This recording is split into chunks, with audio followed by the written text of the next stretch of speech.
Welcome to the Numisphere, a podcast diving into all things in the sphere of numismatics, talking the latest news and trends of precious metals, coins, currency, and more. Let's start the show. Welcome back to the Numisphere. If this is your first time joining us, I'm Tyler O'Connor. And I'm TJ O'Connor. We own and operate American historic coins and collectibles here in Bellingham, Massachusetts. Join us in today's episode, Shop Talk Gold Buying 101, as we unravel the fundamentals of purchasing gold, explore popular options in the market, and share valuable tips to ensure a successful and informed buying experience. If you haven't yet, be sure to subscribe to the Numisphere podcast for a wealth of knowledge on precious metals, numismatics, and market trends. Stay connected with us on Instagram, Facebook, and YouTube for exclusive content, updates, and behind-the-scenes glimpses into the world of the Numisphere. So you're interested in acquiring physical gold. Well, let's begin with some fundamentals. Tyler, if I wanted to purchase some gold, what are some things that I might need to know? Well, I guess we would need to start at what the market value of an ounce of gold might be. Now, there's something that I hear quite often. It's called spot price. You heard this? Yeah, a few times. Okay. Well, basically, spot price is going to be the price that the trading activity on the futures market is determining. And this is going to be the base price of the commodity of gold before anything is added on like a premium. So we have spot price, which will go up and down with the futures markets and the trading activity, all putting pressure and influencing the physical price of gold as we go to purchase it off of the market. So where can I find that information? Well, that's a great question. So spot price, if you look for this information, you can find it in several different places. But one of the industry standards that's relied upon most frequently with a lot of sellers throughout the U.S. is Kitco. Now, this can be found on kitco.com. I know that they have an app as well. It keeps you up to date with what the trading price is, not only of gold, but with silver and other trading mechanisms that are out there, other markets. So it's definitely a great resource. But again, that's just the base price of the commodity. So we have to remember that we're going to be adding on premium as well. Well, what is premium? Premium is going to include things like the cost of production, the packaging, the transportation, and any profits for any seller of that gold. Think of it as the acquisition cost for the physical form of gold. Now, all of this is usually determined and predicated around one specific unit of measurement, and that is an ounce. But Tyler, this is not just any ordinary ounce, is it? It is not. Can you tell us a little bit more about this ounce? So in the precious metal industry and in the commodity, it is measured by what's called a troy ounce. So you'll hear everybody talk about ounce, ounce, ounce. It is not the ounce as you may know it. A troy ounce is 31.1 grams versus a traditional ounce is only 28 grams. Hold on, let me get some more fingers here. So that's like a whole 3.1 grams more than a traditional ounce. And this throws a lot of people off. Oftentimes, we've had customers that are trying to do the math, and they're using 28 grams, and the math just doesn't add up. So keep in mind, 31.1 grams, troy ounce. So when you hop on kitco.com, all you're using for your unit of measure is a troy ounce. Oh, that's pretty helpful. Now, the premiums themselves, though, those things can vary slightly, right? Depending on where it is that I buy the gold from? Premiums are very much independent to each seller. Okay. So whether you're going on to websites, your local shop, wherever it may be, they get to dictate their own premiums. Everybody has different costs, right? If you're moving massive volume, you can generally have a smaller premium. But if you're a little shop or you don't necessarily have a lot of a particular item, you might be seeking to have a little bit higher of a premium. Right. So premiums are essentially the Wild West. Okay. Right? And I think that the best way to measure that, and for the purposes of what we're talking about in regards to 1 ounce, is 1 ounce coins. Okay. And by coins, I mean bullion coins. So what is a bullion coin? Generally, they are sovereign issued gold bullion coins that are typically made of 22 karat or higher. They have a face value, with a couple of exceptions, and are considered legal tender in their nations of origin. So when you're looking at a bullion coin, what are some of the indicators that tell you that this is a sovereign-backed bullion coin? And keep in mind, by sovereign, I mean it's actually issued by a government. Okay. Okay. So you should have a way to determine the weight on the coin. For instance, if you look at a 1 ounce gold eagle, it actually states 1 ounce on the coin. Okay. Okay. You're going to see a face value. Okay. Whether that's a $50, $100, you will see some form of a denomination. Okay. You'll see the nation of origin on the piece. And you will also see a gold purity. And again, when it comes to particular nations, it might be a 22 karat, right? So you won't see them put a 91.67% on there, but you'll see a 3 nines or a 4 nines, like a gold maple leaf or a Britannia. That's actually on the piece. Okay. Okay. Now that's odd. So you're talking about all of these different purities, right? Is there a difference between the price of 22 karat and 24 karat? So with most of these coins, again, sovereign-backed coins, there really isn't, because what you're actually getting is still 1 ounce total in pure actual gold. Okay. So for instance, an American Gold Eagle, it's a 91.67% gold mixed in with a little bit of silver and copper, but it weighs approximately 1.08 ounces. Okay. Why? Because it makes up for that difference. So by making it a little heavier, more mass of that mixture, you're still getting that 1 ounce of pure gold. So there's still 1 troy ounce of pure gold in that American Gold Eagle. Absolutely. Gotcha. And same holds true with gold Krugerrands and any others that are not 24 karat gold. Gotcha. You are receiving 1 ounce. And an example of that 24 karat sovereign bullion coin for the United States, would that be the Buffalo coin? Absolutely. Yep. That is a 4 nines, 24 karat, 1 ounce gold coin, which is one of my favorite, by the way. But essentially, both that American Gold Eagle and that Gold Buffalo, they both have the same amount of gold in them. Is that correct? That is correct. You're still receiving 1 ounce. So 1 troy ounce in each of those pieces. Okay. Well, hey, regardless of the purity. that's good to know. I was getting worried there that I might not want to buy Gold Eagles, fearing they have 10% less gold than the Buffaloes may. So I was actually going to lead into what are the most popular buying options for 1 ounce gold sovereign coins in 2023. So the number one most traded worldwide is actually the 1 ounce South African gold Krugerrand. This has been the number one gold traded coin for decades. Wow. So it is, again, 22 karat gold. So it's 91.67% gold mixed with 8.33% copper. Okay. So its total weight is actually 33.93 grams. Again, you're getting 1 troy ounce of gold. Okay. Now, here's the interesting thing. This is a sovereign issued coin with no denomination. There's no face value on this coin. But wait a minute. You just told me that we should be looking for face values on all of these sovereign bullion coins. With an exception, right? This is the exception. Okay. So in 1989, South Africa passed the South African Reserve Bank Act, which actually made it so that this did not need a denomination on it, but it is considered legal tender within South Africa. Cool. So that's the number one traded coin in 2023 for 1 ounce gold sovereign coins. Number two is the American Gold Eagle. Again, another 22 karat piece. Okay.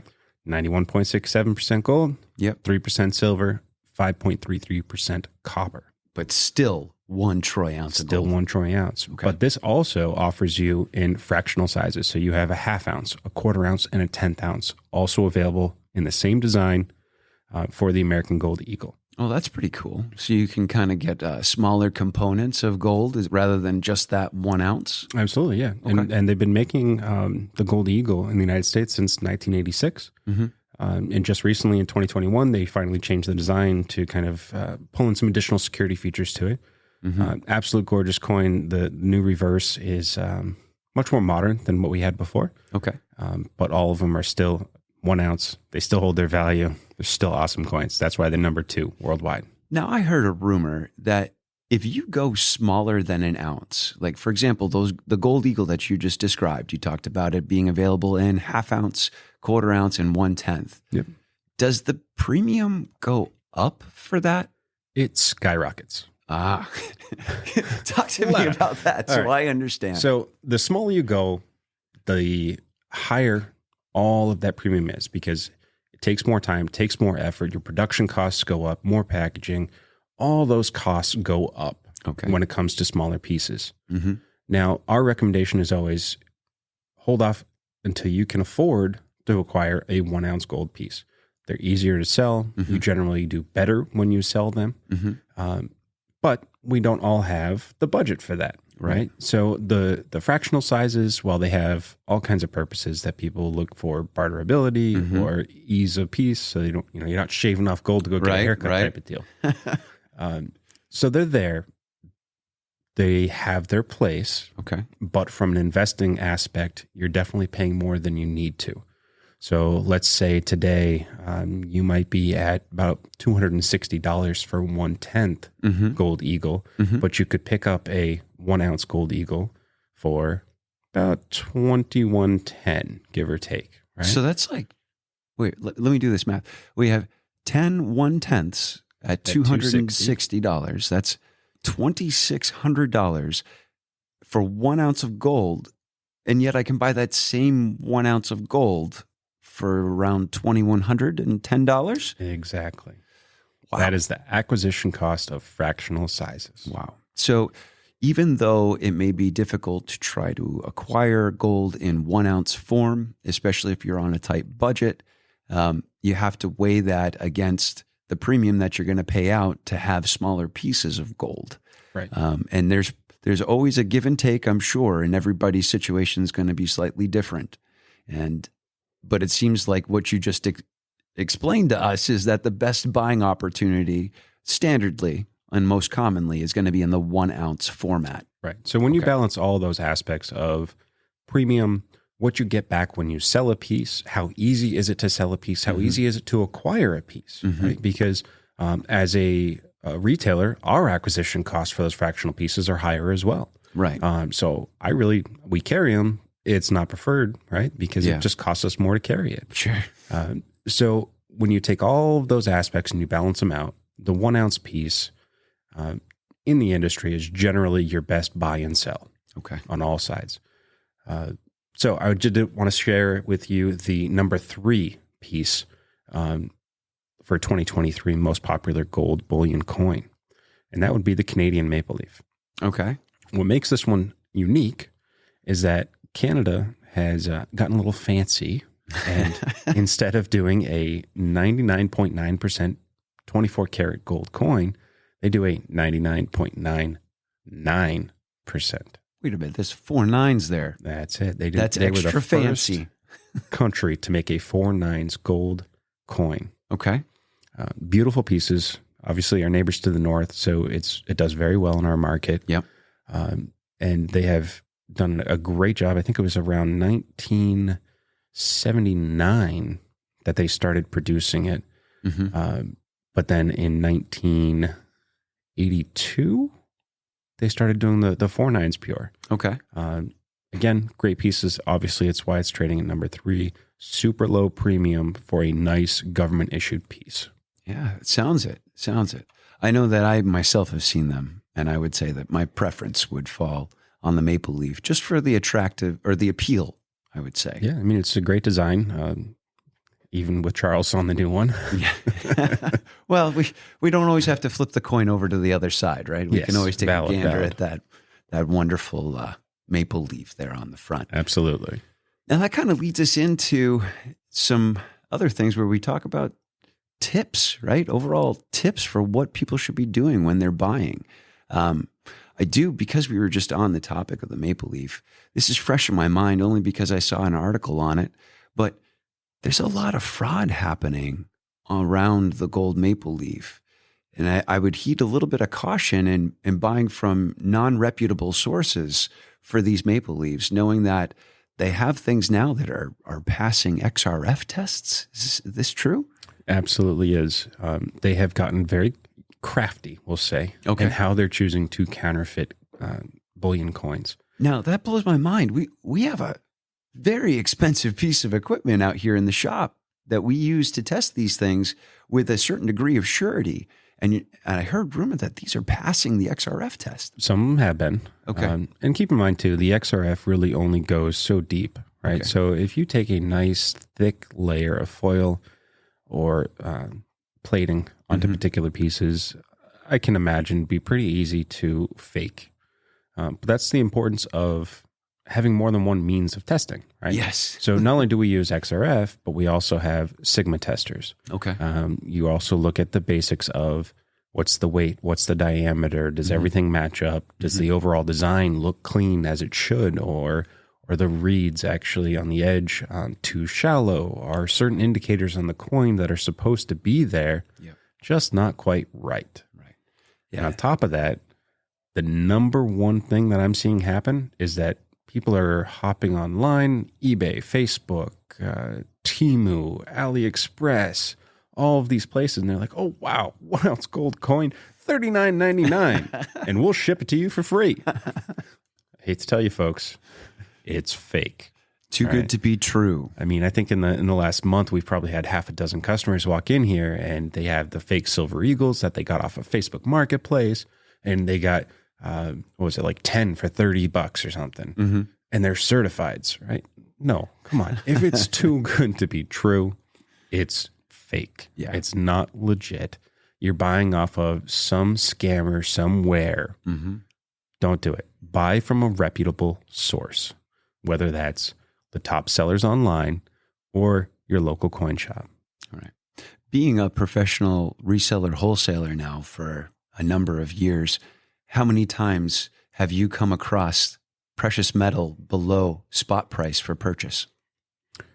I mean, it would depend for us, right? Because if we're buying scrap metal or something, right, then Well, I mean, on our purchasing end, from the public against but melt yeah, price is no, different. I mean, spot price is just, it's not reality. Right. It's a point of reference, but that is not the market value. Right. So if someone's telling you you're getting something at 1/1000th the cost of an ounce, then come on. I mean, nothing about that makes sense. Yeah. Agreed. So just heed caution, have multiple forms of testing. This would definitely lead into get a hold of your local coin shop, your local LCS. Find out too, before you begin this journey in purchasing gold or silver, you might want to find out what sells well within your current area. You can go to your local coin shop, talk to the owners, find out what it is that they sell frequently. Like, for example, what might be in stock, right? We know that they're looking to sell those things that are in stock to the public. They probably circulate very well. It will help you make decisions on what you'd like to buy, especially if you're looking as the liquidity or ability to exit that precious metal as one of your influencers for your decisions. Yeah, absolutely. I mean, we get calls every day asking what types of gold we have in stock, and most shops will have no problem sharing that with you. I do always say, take a heat of caution, right? You don't want to make them think that you're casing the joint. Right. Of course so not. ask questions and let them know why you're asking. Hey, I'm just wondering, what's a popular coin that moves for you? I'm trying to get into some gold myself, and I'm just looking to make sure there's a market for it around here. That was presented very well. And if I was on the other side of that counter, I would have received it very well. I like the way it was phrased. I'm glad. But yeah, so definitely, whether you go in person, make a phone call, have an idea just so you know, because you always need an exit strategy. Yeah.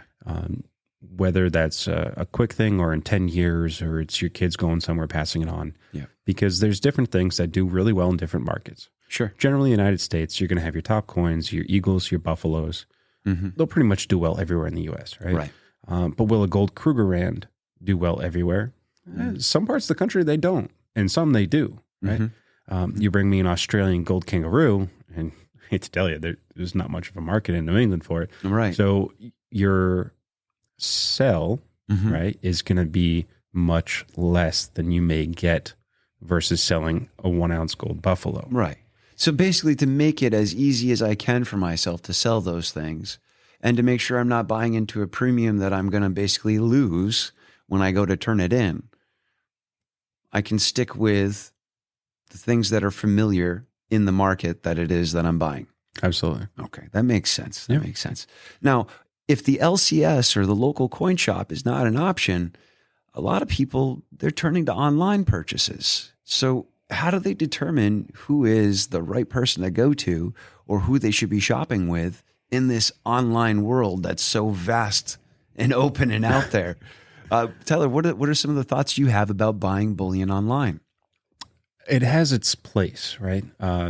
I think that the unique aspect to online sellers is the diverse inventory in which they can offer you. It's phenomenal, right? I mean, they have warehouses filled with all kinds of products from all over the world, and it's great. But does that necessarily mean that online is always going to be the way to buy? In my opinion, no. Right. Generally, most local coin shops should be at a point where they're either pretty close to most online sellers or they can beat their pricing. Okay. Now, obviously, take that with a grain of salt because some yes, some no, right? Sure. For most as a whole, in my experience, they can get pretty competitive. Okay. Now, you'll see an array of pricing, and actually in a bit, I'm going to put on the screen a chart that I just put together this morning that will show you the buy premiums on a bunch of products, right? So we're going to cover the Gold Eagle, the Gold Buffalo, the Canadian Maple Leaf, Britannia, Philharmonic, and Krugerrand across 3 other major online sellers, and then what our prices were this morning.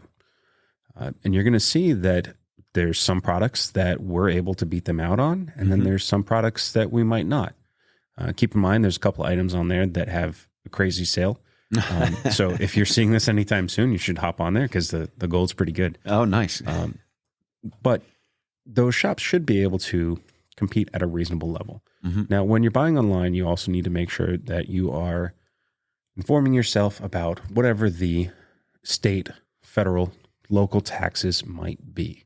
Right. Whether that's a sales tax, because unfortunately there are still states like Massachusetts that will charge you sales tax on transactions. Those laws are different everywhere. Hop on Google, get familiar with your own, right? And the other part too is that online there's shipping costs on certain things. Right. So that again is another added cost to acquiring that physical piece of gold. You don't have that at your LCS, right? You walk in, here's my money. You walk out, you got your ounce in hand, hopefully. So there's definitely those things that you need to just familiarize yourself with. And again, if you don't have immediate access to a proficient LCS, then definitely online is great. How do you determine which ones to go to? There's a lot of them out there. Some are good, some are bad.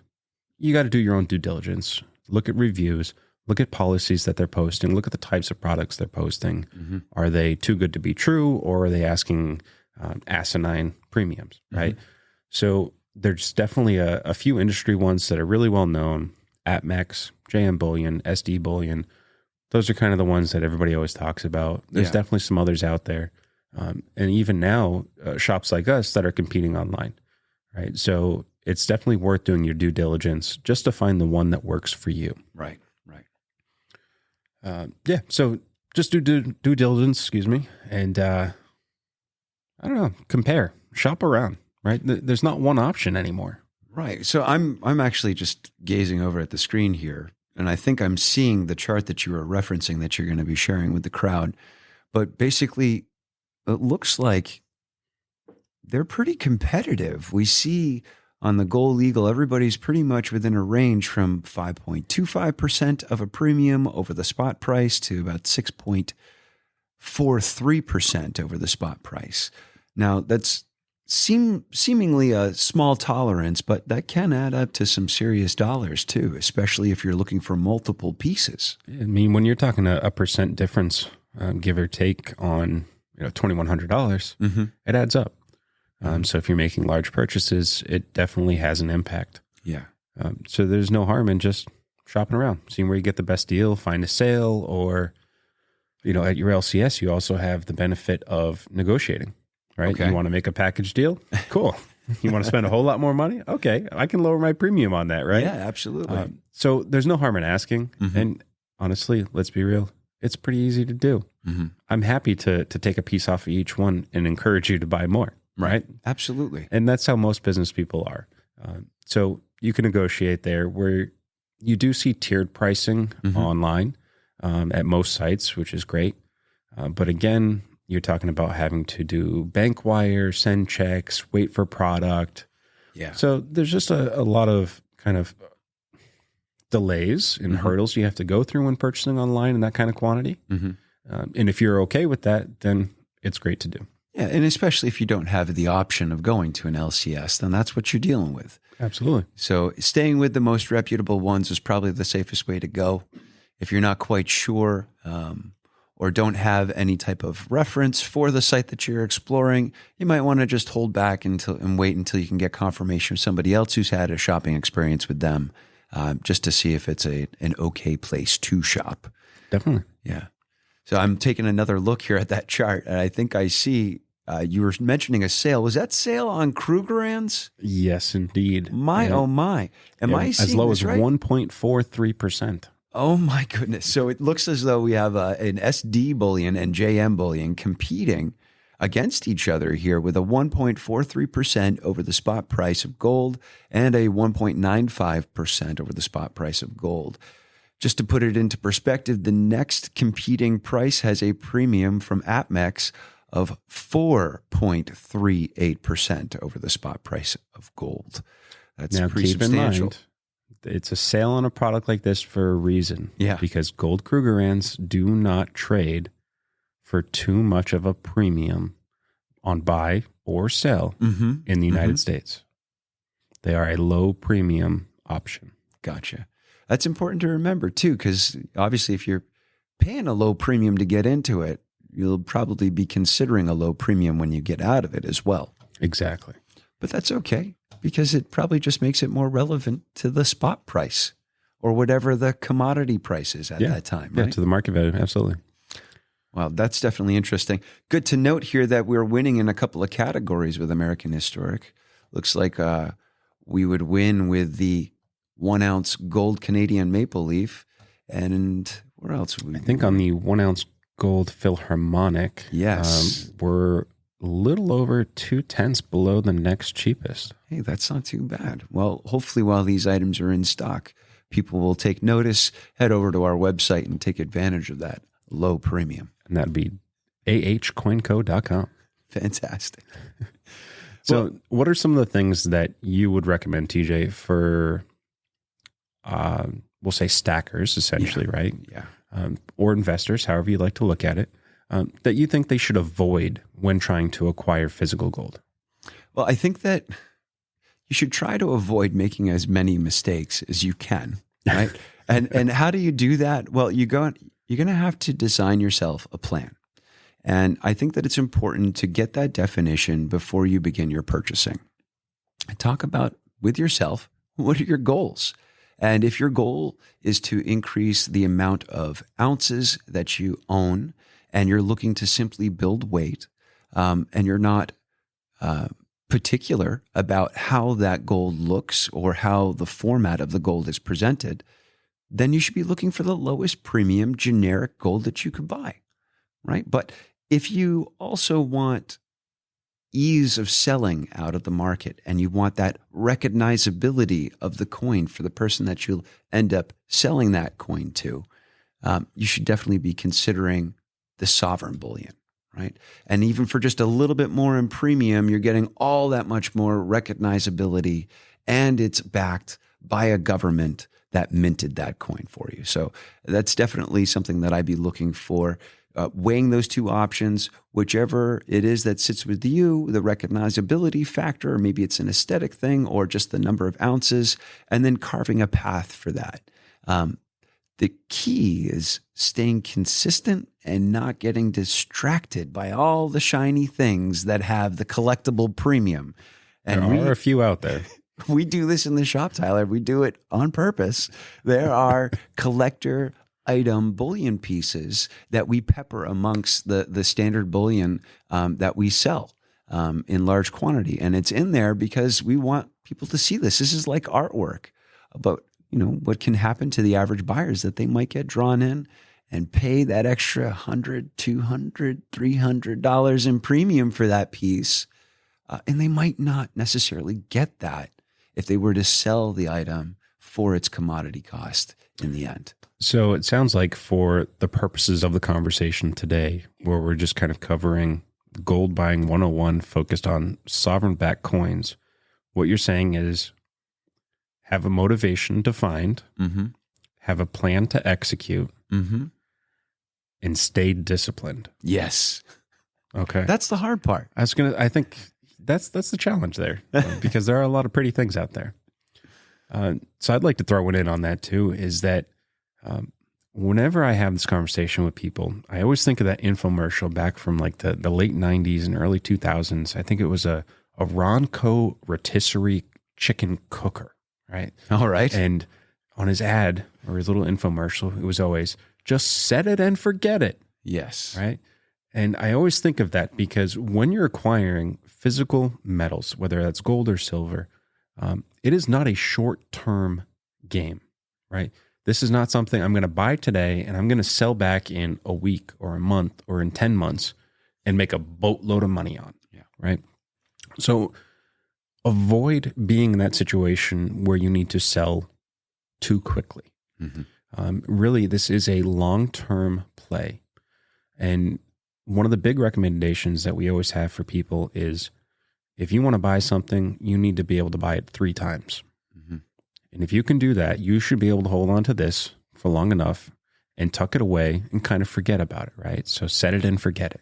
Right. And get yourself in that position where you don't need to liquidate that as your first option to cover whatever expense you may have in life. Right.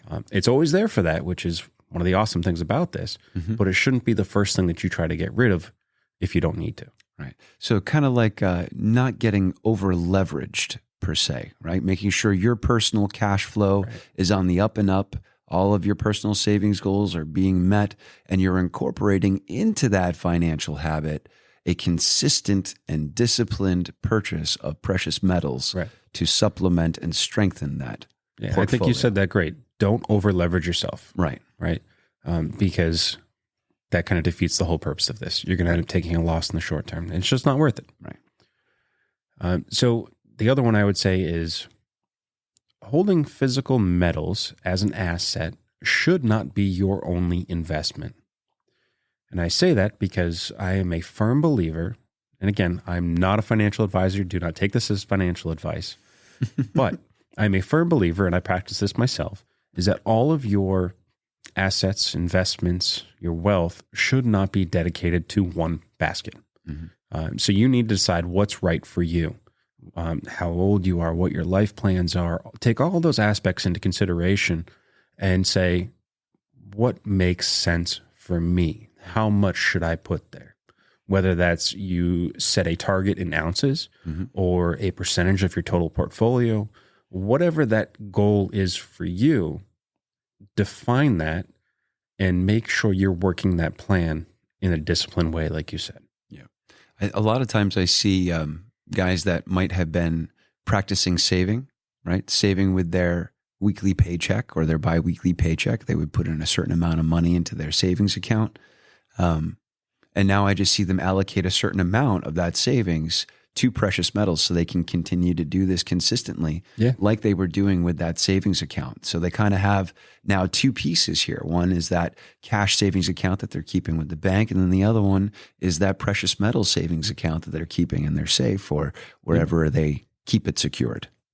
And talk about a disciplined following of a plan. Yeah. I mean, they literally go across the street, cash their check. Yeah. Okay, here's a couple $100 into savings, and then here you go, Tyler. I'd take an ounce of silver or a little bit of gold, please. From my understanding, now you and I both we weren't alive back then, but from my understanding, back in the 60s, you could cash your paycheck at the bank, and in the bank, walk 20 feet over to another window where they were selling silver or they were selling gold for cash, and you could walk out with precious metal. Yeah, there was a silver counter at the Hospital Trust Bank down here just over the border in Rhode Island. Yeah. And that's exactly what it was. You could walk up anytime and just leave with ounces of silver. Amazing. Right in the bank. Amazing. Well, I'll happily fill the gap while that window is not available at our bank. But it's funny how we've moved as a society away from something that was done so regularly. And here we are, and we're reintroducing that back into the public as something that they might want to pay more attention to. Interesting. Well, there's no doubt that physical gold, silver, and other precious metals hold their place. And for whatever reason certain people may have about getting into that, it's your belief, it's your thought, whatever that might be. But I think the statistic was that less than 3% of people in the United States actually hold any type of physical gold or silver. Wow. We went from a society that was backed by gold into the 70s to 1.5, 2 generations of just don't even know what it is. Amazing. I think that this country has a whole hell of a lot to learn. And who knows, we may be learning it sometime soon. And let's hope that when we do learn those lessons, we'll be putting precious metals back into the mix of things so that we can all go to our local bank and trade in the precious metal for. And by local bank, you mean come down to American Historic Coins and Collectibles. That's what I meant by that. Yes. And we would be happy to take your, we'll say, fiat toilet paper and convert that into some sound money for you. Limited time only, folks. Limited time only. All right. So with that, we just want to say thank you for joining us for Shop Talk Gold Buying 101. And again, feel free to hop over to Facebook, Instagram, YouTube, the Numisphere. Come join us. We'd love to hear what you have to say. And with that, we'll see you next time. Have a great evening, everyone. Thank you for listening to the Numisphere podcast. Be sure to subscribe so you don't miss out on the next episode. You can find us on Facebook, Instagram, and YouTube at Numisphere. Until next time.